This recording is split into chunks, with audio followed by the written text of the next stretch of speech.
מתנהגים, פנטסטי. אתה רוצה לספור את מספר אצבעות? אתה יכול להראות לנו? אני מת על העם שלי. איך הם מתנהגים, פנטסטי. פה. ראית? יפה מאוד. לחיים. मौत के सच का असली वीडियो, असली जानकारी आपके सामने आज के इस एक्सप्लेनर वीडियो में रखने वाली हूं। अब तक तो आपने नेतन्याहू को लेकर कई वीडियो, कई खबरें तमाम चैनलों पर देखा होगा, सुना होगा। नेतन्याहू जिंदा है, मुर्दा है, क्या हुआ है नेतन्याहू के साथ? क्योंकि कल रात नेतन्याहू की एक वीडियो उनके ऑफिशियल अकाउंट से पोस्ट हुआ और उसके बाद कहा गया कि ये डीप फेक वीडियो है। बहुत सारे सवाल बहुत सारे लोगों के मन में अभी भी उमड़ पड़ रहे हैं, लेकिन आपके सामने कुछ ऐसे सवाल रखूंगी, उन सवालों का जवाब आपको खुद ढूंढना है दोस्तों, क्योंकि ये सवाल किसी छोटे शख्स ने नहीं बल्कि एक बड़े मशहूर शख्स के जरिए उठाया गया है। और वो वीडियो भी आपको दिखाऊंगी, वो सच भी आपके सामने रखूंगी कि आखिर नेतन्याहू के मरने के पीछे की वजह क्या है, क्यों लोग उन्हें मरा हुआ घोषित कर रहे हैं, क्यों कई लोगों के जरिए दावा किया जा रहा है कि ये सिर्फ और सिर्फ झूठ का जाल दुनिया के सामने पेश किया गया है। और कल वाली वीडियो के बाद तो लोगों का शक और ज्यादा पुख्ता हो गया है दोस्तों। और इन्हीं बातों को लेकर आज मैं एक एक करके एक एक मुद्दे पर चर्चा करूंगी। वीडियो को आखिर तक जरूर देखिएगा, क्योंकि अब तक आपने कई वीडियो देखा है, लेकिन इस वाले वीडियो को थोड़ा सा वक्त दीजिए और ध्यान से सुनिए और दिमाग पर जोर लगाइए कि नेतन्याहू का कल वाला जो वीडियो रिलीज किया गया उनके ऑफिशियल अकाउंट से, क्या वो वाकई सही है? क्योंकि ग्रोक ने तो इसे डीप फेक करार दिया है। ग्रोक के जरिए कहा गया है कि ये जो वीडियो आया है वो डीप फेक है। और कई वीडियो में लोगों ने बहुत सारी चीज़ें नोटिस की, कॉफ़ी से भरा हुआ कप और उस कॉफ़ी का ना छलकना, फिर नेतन्याहू शिप करते हैं और उस कॉफ़ी का ख़त्म ना होना, ये सारी चीज़ें तो अब तक सामने आ ही रही थी, लेकिन और भी बड़ी जानकारी सामने आ रही है दोस्तों। अब आप सोचिए कि आपके देश में जंग हो रहा है। सपोज कीजिए, मतलब मान लीजिए थोड़े देर के लिए कि हमारे देश में कुछ होता है, हमारे देश में युद्ध जैसी स्थिति हो जाती है, युद्ध हो जाता है, तो क्या हमारे देश के प्रधानमंत्री कॉफ़ी शॉप में जाकर कॉफ़ी पिएंगे? सोचने वाली बात है दोस्तों। दिमाग लगाइए कि क्या हमारे देश के प्रधानमंत्री या किसी भी देश के प्रधानमंत्री जिनके देश पर आफत आई हो, आपदा आई हो, वो कैफे में जाकर कॉफ़ी के चुस्कियाँ लेंगे? यहाँ उनके कई शहरों में आग और तबाही का नज़ारा देखने को हर रोज़ मिल रहा है। जनता लड़ रही है सड़कों पर, पुलिस से झड़प हो रहा है, सेना जंग लड़ना नहीं चाहते हैं, और तो और विपक्ष की जो उनकी पार्टियां हैं वो खुले तौर पर बगावत करने पर उतर आई है। इन सब के बावजूद नेतन्याहू अचानक से 7वें रोज प्रकट होते हैं, जिनकी कई सारी वीडियो इजराइल के जरिए ही कहा जा रहा था, दावा करते हुए आरोप लग रहे थे कि पहले 6 उंगली वाली वीडियो पोस्ट की, जब जनता ने पकड़ लिया, लोगों ने पकड़ लिया कि भैया नेतन्याहू को तो 5 ही उंगलियां हैं। उसके बाद एक वीडियो और रिलीज कर दी गई और इस वीडियो में तो आपने देख ही लिया कि कॉफ़ी का जो वो जग था और उस कॉफ़ी के बाद जो हाथ पॉकेट में डालना और ये सारी चीज़ें जो है लोगों की थोड़ी चीज़ें दोस्तों, आजकल कोई लोग बुड़बक नहीं बैठा हुआ, कोई बेवकूफ़ नहीं है कि भाई आप जो भी लोगों के सामने लाकर रख देंगे उसे सत्य मान लिया जाएगा। आजकल इंटरनेट का ज़माना है और इसी इंटरनेट की वजह से लोग सर्च करते हैं और सर्च करते हैं, देखते हैं, बारीकियों से समझते हैं। और इन बारीकियों से जब समझने की मैंने कोशिश की दोस्तों, तो पहले दिमाग में तो मेरे यही जो है पिंग किया कि भाई नेतन्याहू जंग के बीच कॉफ़ी शॉप में क्या कर रहे हैं, और कॉफ़ी शॉप में अगर वो गए भी है तो पब्लिकली ऑफिशियली वो पोस्ट क्यों कर रहे हैं, और जिस कॉफ़ी शॉप में गए हैं दोस्तों उसको लेकर के भी बहुत बड़ी खबर सामने आ रही है। उस खबर पर भी मैं चर्चा करूंगी, क्योंकि अब तक तो नेतन्याहू के कोमा में जाने की खबर हमने आपको दिखाई, ऐसे खबरें फैली, इजराइल इन तमाम खबरों को नकारा। उसके बाद एम्बुलेंस की तस्वीर भी सामने आई, जहां पर दावा किया जाने लगा, कहा जाने लगा कि ये नेतन्याहू है, बहुत क्रिटिकल हालत है। और कई बार तो ये भी कहा गया कि नेतन्याहू कई लोगों के साथ जो है इस हमले में, ईरान के जरिए जो हमला किया गया, उनका खात्मा हो गया। लेकिन अभी तक इन तमाम सत्य और तथ्य से जो पर्दा है वो नहीं उठा है, और जो उठाने की कोशिश की गई है उसमें कई सारे भेद, कई सारे छेद निकल आए हैं। लोगों का शक और गहराने लगा है। लेकिन चलिए आपको बता दूं कि एक ऐसे लोग, जी हाँ, एक ऐसे शख्स के ज़रिए सवाल उठाया गया है जो ना कि, जी हाँ, जो ना कि बहुत समझ और पकड़ रखते हैं, बल्कि आपको बता दूं कि एक सोशल मीडिया यूज़र है। जी हाँ, उनका नाम तुरहान कोम्स है। जी हाँ, तुर्की के एक मशहूर डॉक्टर भी हैं और राजनेता भी हैं। और तो और आपको बता दूं कि उनका जन्म जो है तुर्की में ही हुआ है और पेशे से वो जनरल सर्जन है। और वो पहले तुर्की की जो सत्ताधारी पार्टी है, जस्टिस एंड डेवलपमेंट पार्टी, यानी कि AKP से जुड़े हुए, और वो कभी रेजब तैयब अर्दगान के करीबी सलाहकार और निजी डॉक्टर भी रहे हैं। उनके ज़रिए नेतन्याहू के इस पोस्ट को शेयर कर दिया गया, जो कॉफ़ी शॉप वाली पोस्ट आई थी।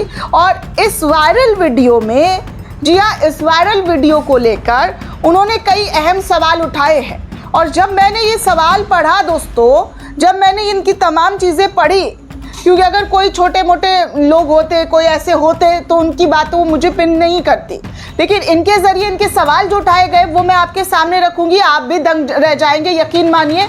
अब तक किसी भी चैनल के ज़रिए मैं लिख कर दे रही हूँ कि इस तमाम चीज़ों को, इन तमाम गंभीरता भरी सवाल को किसी ने नहीं उठाया होगा। क्योंकि जो सवाल उठाए गए हैं दोस्तों, वो सबसे पहले इन्होंने ये उठाया कि अगर नागरिकों को युद्ध जैसी स्थिति में शेल्टर में रहने के लिए कहा जा रहा हो, तो कोई व्यक्ति तेल अबीब से लगभग 1 घंटे दूर किसी कैफ़े तक इतनी आसानी से कैसे पहुंच सकता है। इनका पहला सवाल है दोस्तों कि अगर जो देश खुद युद्ध में झुका हुआ हो, तेल अबीब में हर तरफ आग, धुआं और मलबे की तस्वीर सामने आ रही हो और लोग शेल्टर में छुपने को मजबूर है, डर के साए में जी रहे हैं, खौफ में रह रहे हैं, उस जगह से 1 घंटे की दूरी पर लगभग ये कैफ़े है दोस्तों, और इतनी आसानी से इस कैफ़े में वो कैसे पहुंच गए।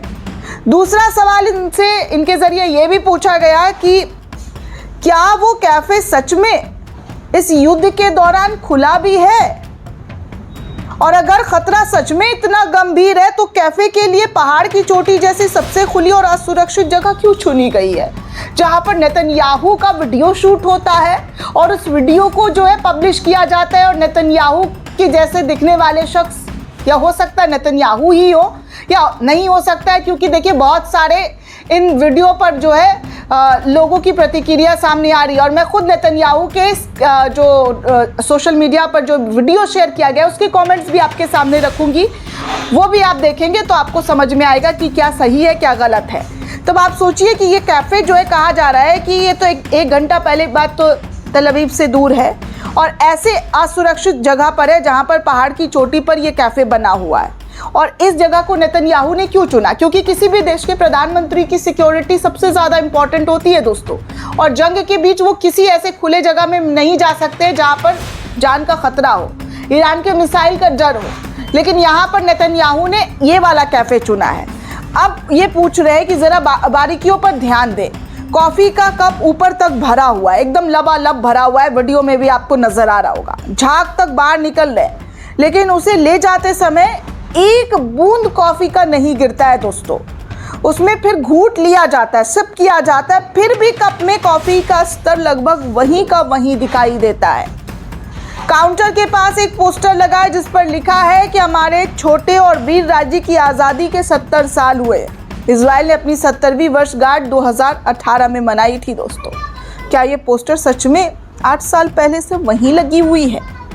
अब इनका 5वां सवाल है कि जब जनता को भरोसा दिलाने के लिए बनाई गई चीज़ें और ज़्यादा सवाल खड़ी करने लगे तो पारदर्शिता बेहद ज़रूरी है। तो स्टेज के लिए पलों की बजाय, जी हाँ, कुछ और चीज़ें कर लेते। वीडियो बनाने की जगह प्रेस कॉन्फ्रेंस कर रहे थे। आज से 6-7 रोज़ पहले तो प्रेस कॉन्फ्रेंस चल ही रहा था। वीडियो बनाने की क्या ज़रूरत थी? सार्वजनिक जगह पर आते, पत्रकारों से बात करते, प्रेस कॉन्फ्रेंस करते, वो तमाम चीज़ें वही की वही, AI सारी की सारी वही धरी की धरी रह जाती दोस्तों। लेकिन नेतन्याहू के ज़रिए जो चीज़ें की गई है उसको लेकर, जी हाँ, तुर्की के राष्ट्रपति के सबसे सच्चे सलाहकार, सबसे करीबी शख्स, सबसे करीबी नेता जो इस वक्त सत्ता दल में मौजूद है, उनके ज़रिए ये तमाम सवाल खड़े कर दिए गए हैं। तो आप सोच सकते हैं दोस्तों कि आम लोगों के मन में क्यों नहीं ऐसे सवाल उठेंगे, क्यों नहीं ऐसे सवाल उठने चाहिए, क्योंकि जिस तरीके की चीज़ें निकलकर सामने आ रही है और नेतन्याहू जिन चीज़ों से बचने की कोशिश कर रहे हैं वो वाकई जी हाँ लोगों को बड़े शौक दे रहे हैं। क्या ये असली वीडियो नहीं है? क्या ये डीप फेक वीडियो है? क्योंकि दोस्तों एनडीटीवी के हवाले से भी पोस्ट किया गया, आर्टिकल छापा गया है कि Israeli PM Netanyahu new video under सियोनिटी group call it's deepfake. सोच सकते हैं दोस्तों कि क्या और किस तरीके की चीज़ें नेतन्याहू की वीडियो को लेकर अब तक सामने आ रहा है।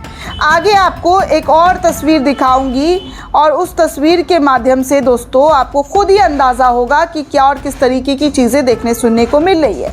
दरअसल दोस्तों सोशल मीडिया पर एक नॉर्थ कोरिया टीवी करके एक पेज है, जी हाँ, और इस पेज से इस नेतन्याहू की तस्वीर और एक कॉफ़ी जो कॉफ़ी शॉप है वो पहाड़ पे स्थित है, उसको लेकर कहा जा रहा है कि ये जो कॉफ़ी शॉप है ये तो कब का बंद है।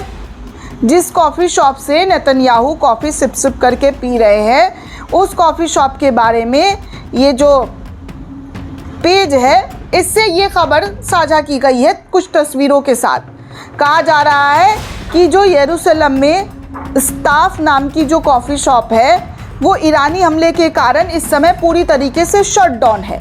तो सवाल उठता है कि अगर कैफ़े बंद है तो फिर नेतन्याहू ने तल अवीव में ये कॉफ़ी आखिर कहाँ पी ली। यही वजह है कि ये वीडियो सोशल मीडिया पर कई सारे सवाल खड़े कर रहे हैं दोस्तों कि नेतन्याहू का जो ये कॉफ़ी वाला जो वीडियो है वो अभी भी लोगों के शक के घेरे में नज़र आ रहा है। अब आगे देखिए एक और तस्वीर, एक और ख़बर आपके सामने रख रही हूँ। CLG न्यूज़ करके एक पेज है, उस पेज ने भी नेतन्याहू की कई सारी तस्वीर, उनकी मीटिंग्स की, उनके इवेंट्स की साझा की है और सोशल मीडिया पर शेयर करते हुए लिखा है। देखिए क्या लिखा है स्क्रीन पर आपके सामने। इस पेज से लिखा गया है कि बेंजामिन नेतन्याहू बाएं हाथ से काम करने वाले यानी कि लेफ्ट हैंडेड माने जाते हैं, लेफ्टी है।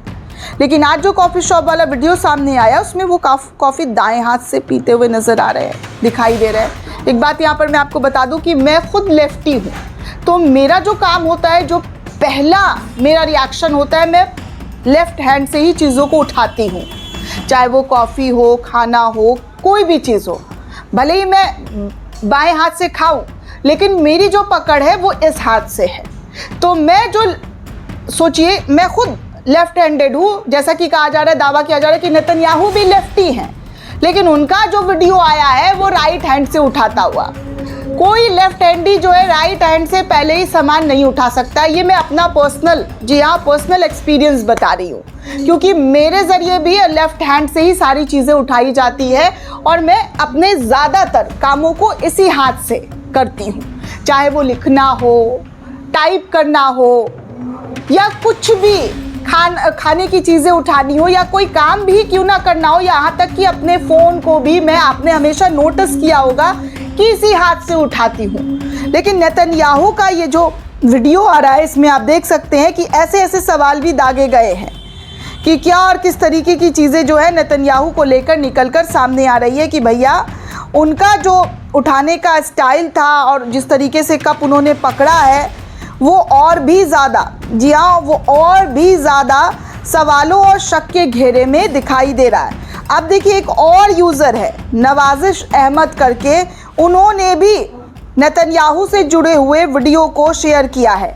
ध्यान देने वाली बात है दोस्तों, एक एक पॉइंट को आप ध्यान से सुनिएगा और दिमाग में बैठाइए। इस शख्स ने लिखा है कि बेंजामिन नेतन्याहू के बारे में जो दावा किया जा रहा है उनकी 7 दिन पहले मौत हो गई है। जो वीडियो सामने आया है वो डीप फेक बताई जा रही है। इस तरीके की बातों का अभी तक किसी भी विश्वसनीय या आधिकारिक स्रोत से पुष्टि नहीं की गई है।